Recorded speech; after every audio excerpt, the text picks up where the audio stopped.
Talk about roster flips. We were going to have Chris Ballas come on and talk about the Jim Harbaugh news. Stuck at the border. It's never happened before. I've never had Mounties involved in booking my show. But fortunately, the man himself, Ralph Russo from the Associated Press, pinch hitting on the day before the Associated Press poll drops, which probably means I was going to ask Ralph to come on tomorrow night. What's going on, Ralph? Yeah, you screwed that up, didn't you? I was kind of waiting. I was waiting for, in fact, when you texted, what I assumed was, oh, he's going to ask me to see if he can come on the show tomorrow night. But you know what? I'll come on the show tomorrow night if you need. Okay, very nice. But yeah, I had a feeling that this was I'm happy to help. I'm happy to be your second choice, your third choice. Whatever pinch hitting role needed, I'm happy to join you. You're always my first choice, and I know the Mounties. Well, actually, there's probably U.S. Border Patrol that's checking the folks coming back in. So that's what Chris is dealing with right now. If he's got some ketchup flavored potato chips or other Canadian delicacies that he's trying to bring back across the border. But Ralph, we were bringing Chris on to talk about this Michigan thing. I think you're eminently qualified to talk about this. You've covered a bunch of NCAA investigations and understand exactly how this works.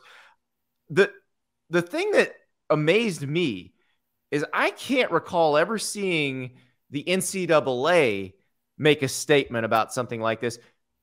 It's actually against their own rules to do it, but Derek Crawford, the vice president in charge of hearing operations, I'll read this to you because, well, I hope the PR staff realized before they sent it out that it was as funny as it is.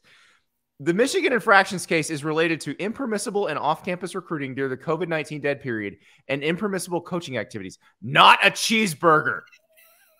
It is not uncommon for the COI to seek clarification on key facts prior to accepting. The COI may also reject a negotiated resolution. They throw NR in there like we know what it means. If it determines that the agreement is not in the best interest of the association or the penalties are not reasonable, if the involved parties cannot resolve a case through a negotiated resolution process, it may proceed to a hearing, but the committee believes cooperation is the best avenue to quickly resolve issues. It's not about a cheeseburger, Ralph. Yeah, that was a little aggressive. Like that popped. So, not that people want to know about my life, but like this thing started breaking while I was at a concert last night. So I am trying to like chase the story and asking the NCAA, hey, I heard there's a statement. Can you email me the statement? Can you text me the statement? And that statement pops into my text messages, and I'm like, oh, really? Like that's an interesting approach. Yeah, the NCAA tends not to be that aggressive, right? And they're clearly trying to, listen, to a degree, they're right. Like we keep using the same phrase when it comes to this whole Harbaugh mess. It's not the crime, it's the cover-up. They've been outspun on this one. Like what? That's a good point. That's what they're mad about. They got outspun. Yeah, Michigan clearly, right, has sort of portrayed this as like, listen, this is a minor thing.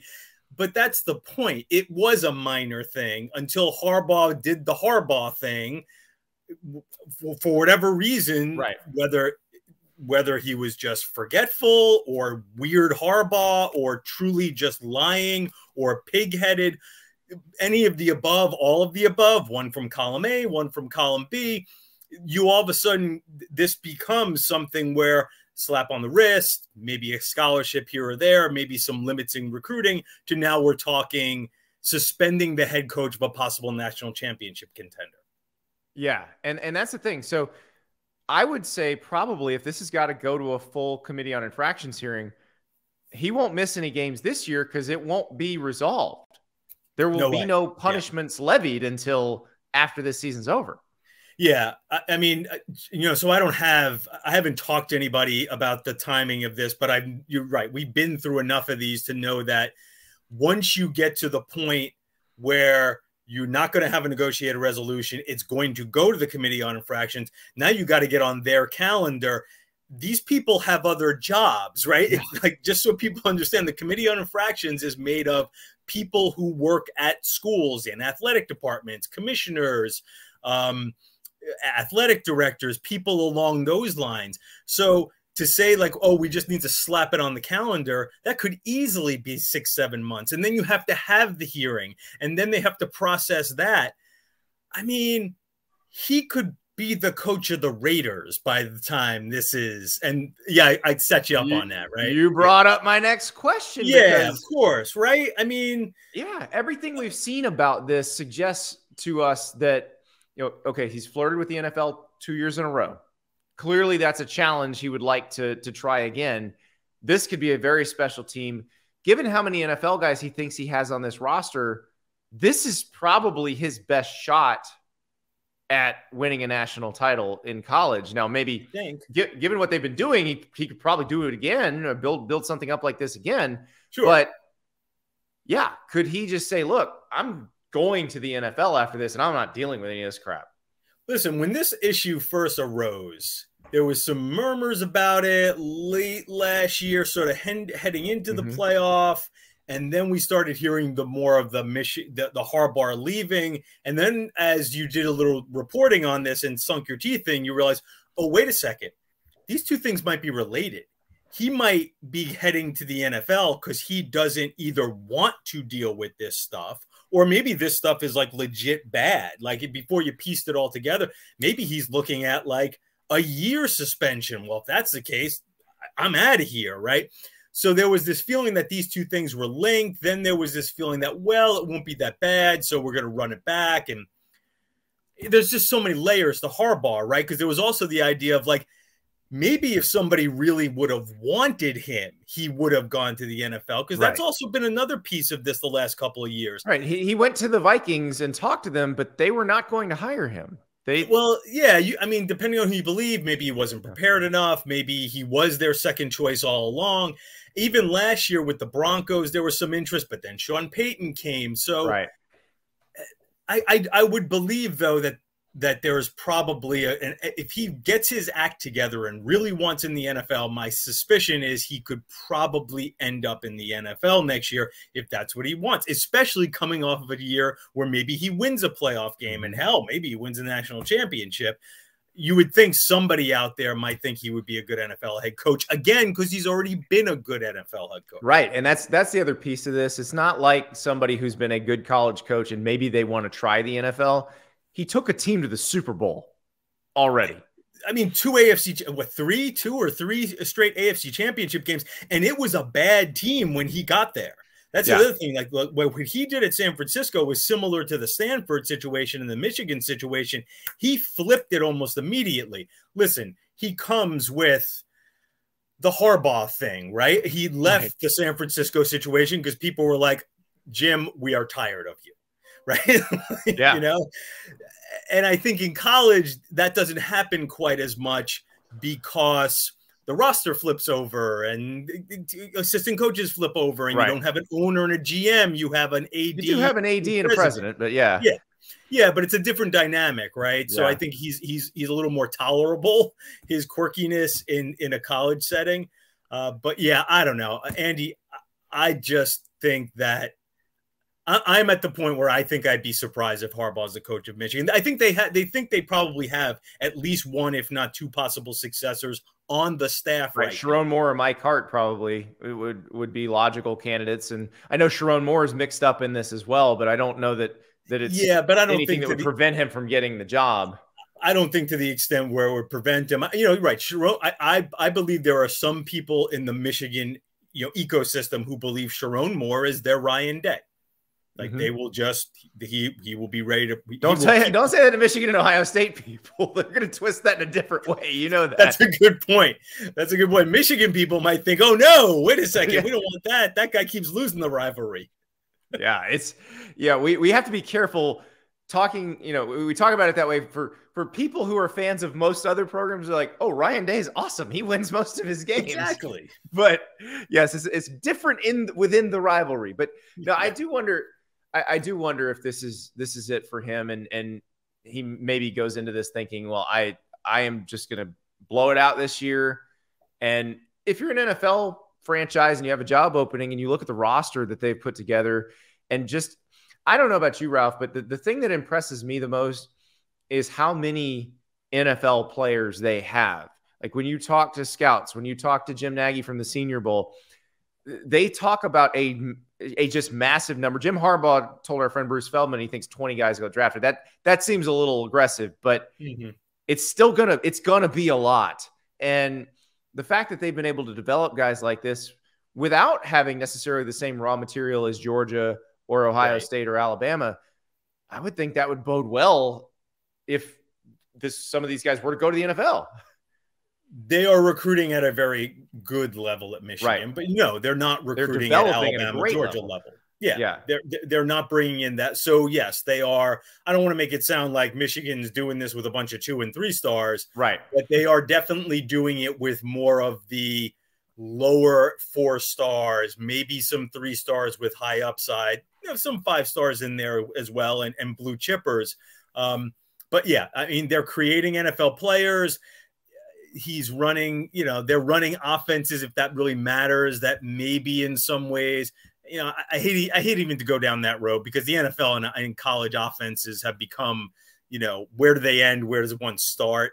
But the fact of the matter is he's an NFL guy who is producing NFL players, and, other than his somewhat oddball personality, he's got a great track record in the NFL. So if that doesn't happen, or if he does wind up not being at Michigan next year, he will not be around for the titanic clashes against conference rivals Oregon and Washington. I want to move elsewhere in the Big Ten and ask you this, because our friend Amy Juice from the Lincoln Journal-Star talked to Trev Alberts on Sunday. Yeah, it's a really good interview. And here's a quote from Nebraska Athletic Director Trev Alberts to Amy Juice. "History is unkind to conferences that have not had the courage to expand. I don't believe it's done. It's never been done. It's more likely that there'll be continued periods of angst. I believe that the next go-round, that's my basic conclusion, will be far more disruptive than anything we're currently engaged in." So is this Trev Alberts predicting what we on this show call conference Pangea? It sounds like it, because what could be far worse than, or worse? He didn't really, well, maybe did he use the word disruptive? Worse? More disruptive, I think. Yeah. What could be more disruptive than, hey, we're going to go to not even a 65 team power whatever, but we're going to go to a 40 team super conference or super league kind of situation, maybe less than that. And I mean, you're chopping out 25 Power 5 teams. That means, when you start getting into that area, you start thinking about conference contraction. Right. You start getting into the conversation of, will the Big Ten cut loose some of its bottom rung teams, or will the top rung of the Big Ten and the SEC be lured away? Right. By, like a new Premier League.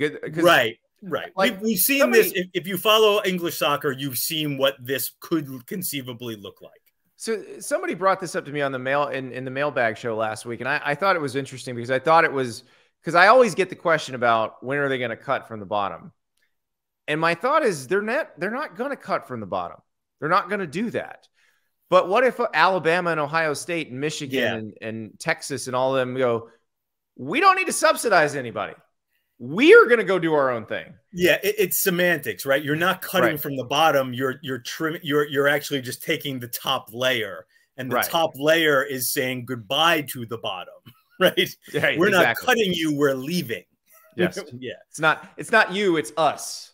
Yes, and by us, by it's us wanting to cash those huge checks. Yeah, right? Exactly. Yeah. I mean, we talk about we've had this conversation a lot about, at some point, when does Alabama and LSU look across the table at Missouri and Mississippi State? I hate always using Vandy, Missouri and Mississippi State, and say, nice, what exactly do you do here?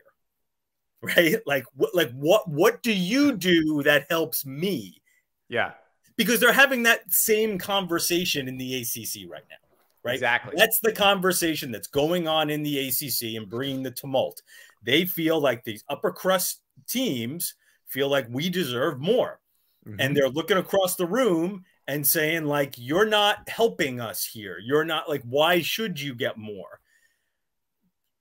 you know, they think that they have a landing spot in another conference. I don't want to rehash the whole ACC grant of rights thing, but that's the conversation. The conversation is, what exactly do you know, Duke, Syracuse, etc., do for me, Florida State, Clemson, UNC?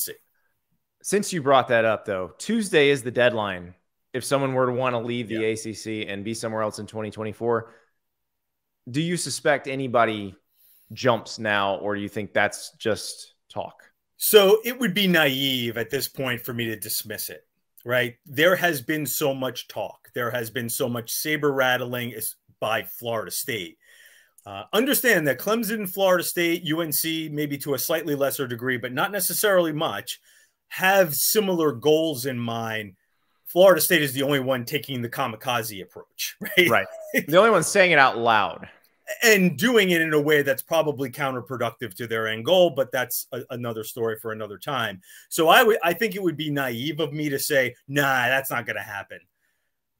Again, they're signaling, they've literally signaled we want out. So it would be silly for me to dismiss it.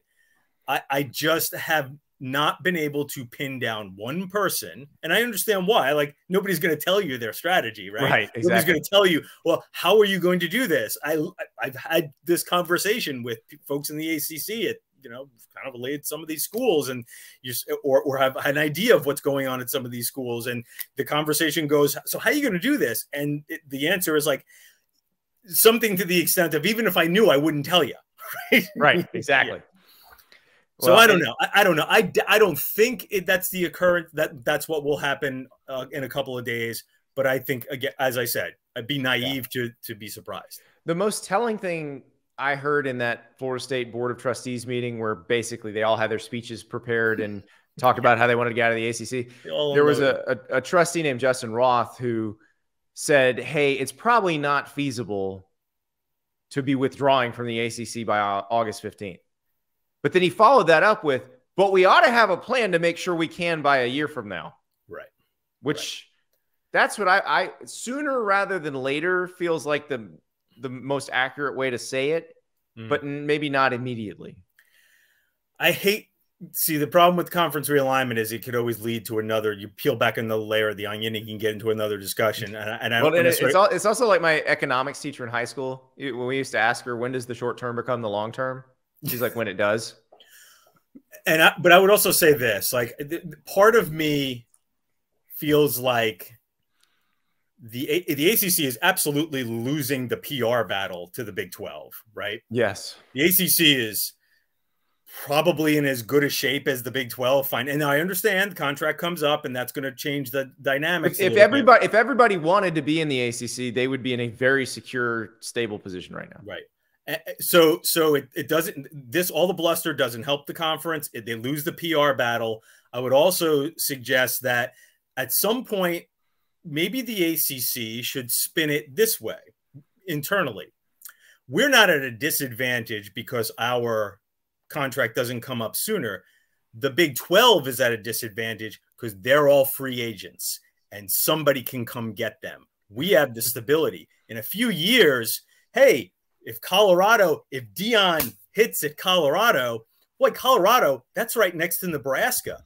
That'd be an interesting addition for a conference that wants to build westward, right? If Arizona, you know, like, you can create all these scenarios in a few years where, well, it's too difficult to get the ACC schools, right? Yep. But if the SEC wants to add, and Arizona State's cooking under Kenny Dillingham, well, that's close to Texas, right? Listen, it's very hypothetical. Poor New Mexico, all this New Mexico erasure in realignment is just so bad. brutal. In Albuquerque and Taos is beautiful. Like, oh my God, New Mexico is such a cool place. Such a cool place. Definitely visit Albuquerque. But the fact of the matter, like, again, I'm being maybe a little bit like hyperbolic or a little exaggerating a little. But the fact of the matter is, like, you could spin it to the idea that, hey, the Big 12, those teams are going to be exposed in a few years. And if I'm the ACC, TCU looks like an ACC school.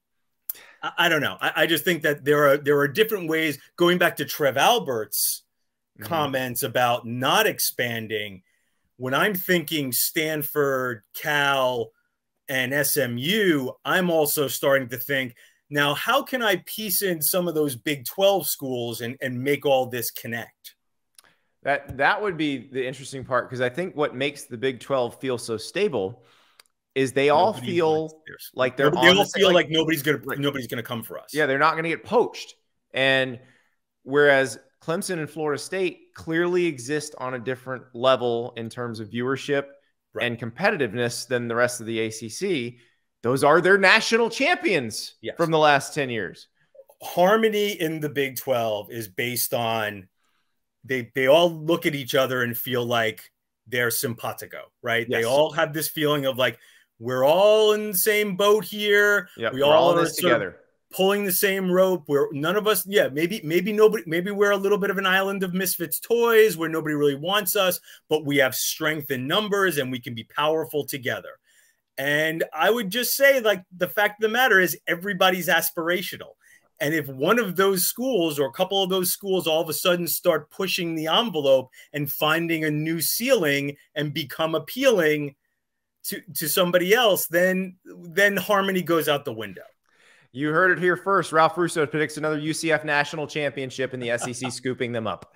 That's the next round. Dude, I am convinced that all of this Florida State bluster is them looking at UCF and thinking they are going to be making more money than us in a few years. We cannot have this. I think the UCF piece of this really, I hate to use this word because it sounds very pejorative, and I'm not trying to. I think it triggered Florida State a little bit, like that idea of like, you're probably right, that UCF is now at our level, is at a huge school in a bigger city has got to be unsettling to some. It's an eye opener. It is, and I'm sure it had a lot to do with it. You're staring at a new reality there that is like an uncomfortable spot. I agree, Ralph. You've got something big coming out tomorrow. The Associated Press poll, first preseason poll drops. I know you can't tell us who's where. We're gonna get some variety from the coaches poll though. Anything? You know, it's funny. Like, you go that line. If I told you, I'd have to kill you. Yeah. Actually, if I told you, I would be killed. Like, oh, okay. Well, that's I don't need that. I need someone who can come in and when I have a guest stopped at the border, or in a traffic jam at the border, I need to be able to call someone. So I can't have AP killing you. Yeah. I believe AP has as a sniper trained on me at all times for the 48 hours leading up to the poll. So, listen, the poll drops tomorrow at noon Eastern. You can find it on the social media platform formerly known as Twitter, at my account, which is right below my face. There's an X account that's an AP Top 25 X account. Will be plastered all over. And, do I think there'll be a little bit of variety? It's weird, Andy, in the world of way too early rankings. I think it's hard not to have groupthink, right? Mm-hmm. We've been ranking these teams since January 12th. Right. So it's hard not to have some groupthink. I think we'll have a few things that maybe are a little different from the coaches poll. But we like to think of it, we have the last word before the season, and we are the unofficial start of the college football season. It starts tomorrow, folks. And we can celebrate the 10-year anniversary. I don't know if that was today or yesterday of when I went to Florida State Media Day in 2013, and I'm frantically texting Ralph, I need to change my ballot. I have Florida State ranked way too low. Because I think I had him like 8. And I was like, Ralph, I got to move him to like 3. This team looks amazing. I'm trying to, I thought we were going to recount the conversation of when you almost killed me in the press box after a championship game because you hadn't voted and you were on deadline. But I was also on deadline and I needed that damn poll done to start doing my job too. That was the end of my term as an AP poll voter. I'm never doing this again. I believe I screamed that at one point. Yeah, so folks, like Andy is like much slimmer now, but you still like that back then you outweighed me by a good 40, 50 pounds. And you were probably a solid 3 to 4 inches taller than me. But like as angry as he was that I was bugging him, I was just as angry that I had to bug him. So It would have been pretty interesting for at least a couple of minutes in that press box. Yes, we did bury the hatchet though, because I was like, Ralph, I was like, Ralph, I understand I was delaying you in doing your job. Yes. Here's the easiest way. I'm never going to vote in your poll again. Yes. We have been much better friends since you stopped voting in the poll. Yes. And this is why I rank things like cakes and cartoon theme songs instead of college football teams. Although I'm sure we'll come up with a college football ranking on this show just to get the viewers all fired up. Everybody's got to rank it. Hey, listen, it's the backbone of college football. People ask me why does the poll still exist? You don't do a national championship anymore. Hey man, we're the only consistent in college football since 1936. This sport changes so damn much. Ooh. And over the last 20 years, it's changed 5 times over so drastically, but we keep doing that. And I think you can tell the history of college football through the AP poll. You know, that maybe that's me being a company man, but I think it still has a place in college football. 1936, also known as the last time a team three-peated as a college football national champion. Minnesota. Though that was, as you know, that those first 2 were retroactively crowning Minnesota, the first AP poll, but Minnesota was the first champion in the AP poll. And as Kirby Smart put it, like, no disrespect to the Gophers, but like, I don't know if my audience is really going to be down with like the 30s Gophers repeat, right? A three-peat. I don't know if they're really going to relate to, Bernie Bierman's team. Well, we will find out at noon Eastern on Monday whether AP poll voters think the Georgia Bulldogs can three-peat. Ralph Russo, thank you so much for pitching in, and we hope that Chris Ballas has made it back to the good old US of A by now. Always a pleasure, Andy. Thank you. Thanks, Ralph.